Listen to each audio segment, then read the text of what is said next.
IBM up 1.26%. This is Monday, the 27th of October, 2025, pre-market session. Intraday high in Friday's post-market session, $316.49.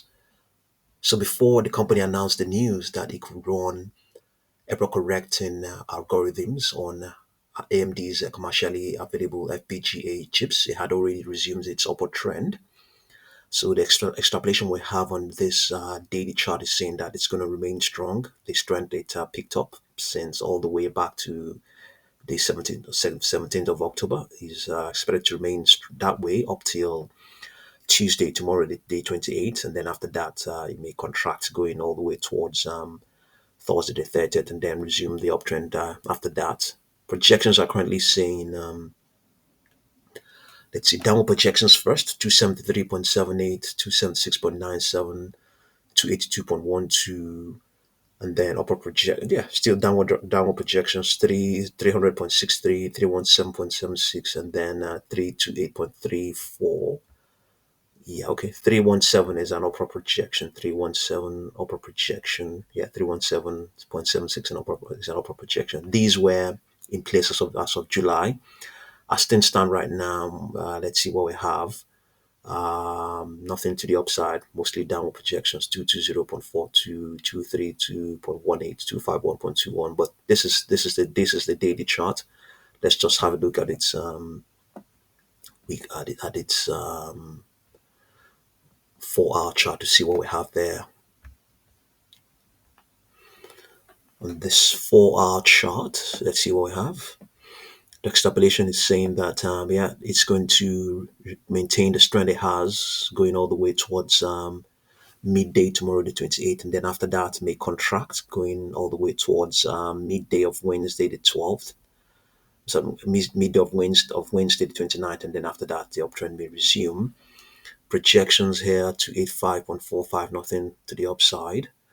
Okay, as of the 16th of October, I had 324.77, 333.67, and it did some downward projections. Yeah, positions opened all the way back to 800 hours ago are all trending robustly. They're all in profit.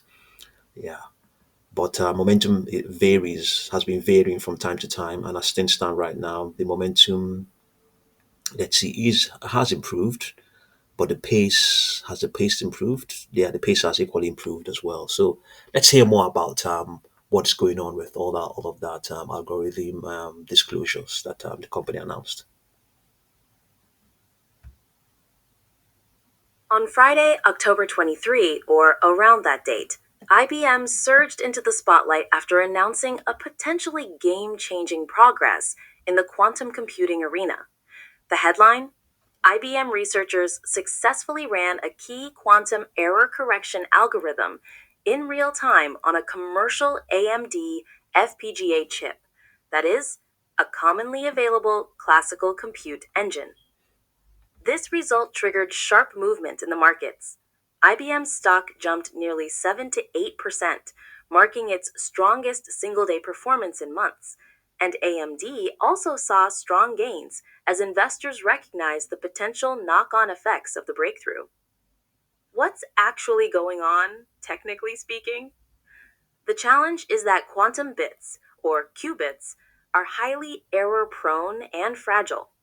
In practice, error correction is one of the central hurdles preventing quantum computers from becoming reliable, large scale machines. IBM's June announcement had introduced one of its advanced error correction decoders, likely part of their Relay BP work, intended to run in tandem with quantum hardware. What's new now is that IBM claims it can execute that decoder on a classical FPGA chip from AMD in real time and at speeds reported to be 10 times faster than what's required for the quantum control loop. The big implication is that you don't necessarily need exotic, custom classical control hardware to support quantum error correction. Using more accessible, off the shelf hardware could reduce cost, complexity, and barriers to scaling. In its June blog, IBM laid out a roadmap toward a large scale, fault tolerant quantum computer, Starling, targeting full deployment by 2029. This announcement suggests they're ahead of their own schedule in one key dimension: market and community reactions. The timing is critical. The news came just ahead of IBM's expected earnings release, giving investors a strong thematic focal point. Some traders and analysts interpreted it as a validation of IBM's longer term quantum ambitions and contrasted it with competing efforts for Microsoft and Google, especially in light of Google's recent algorithmic advances. In investor forums and social media, discussions quickly turned to comparisons with other quantum plays. Some voices pointed out that IBM's established infrastructure, customer base, and global reach offer a structural advantage over scrappier quantum startups if the technology delivers. Others cautioned that many quantum breakthroughs fall short when scaled from labs to commercial systems. A couple of key caveats surfaced in discussion. Number one, this is error correction, not a full quantum computation breakthrough. The algorithm sits in the supporting classical side, decoding feedback, rather than directly enhancing qubit performance itself. Number two, scalability and integration remain open problems. Running a decoder on an FPGA is one step. Integrating that at scale, hundreds or thousands of qubits, with low latency in real quantum hardware is much harder. Number three, execution in a lab is different from deployment in the wild. Noise, thermal stability, synchronization, and real time feedback loops often amplify problems when scaling. That said, the fact that the algorithm works on commercially available hardware shifts a long standing assumption that you must build fully bespoke control electronics for quantum systems. This reduces the entry barrier for quantum control design.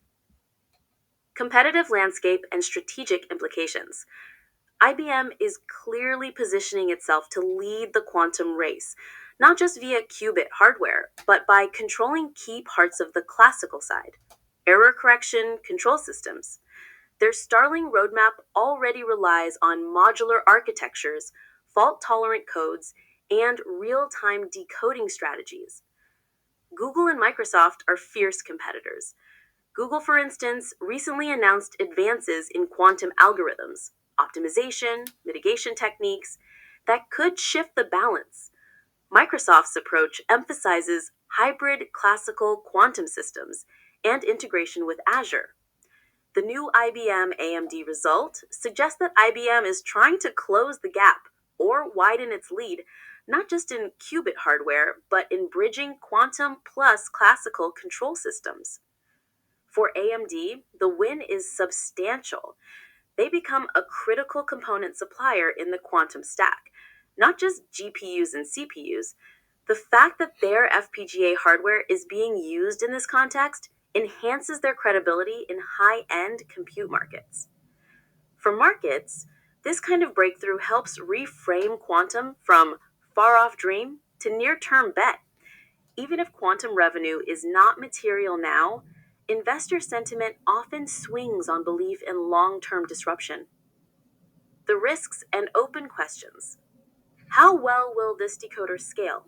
Laboratory tests often run on small qubit counts. It's another matter entirely to run error correction across hundreds or thousands of qubits with minimal latency. Power, heat, and synchronization constraints.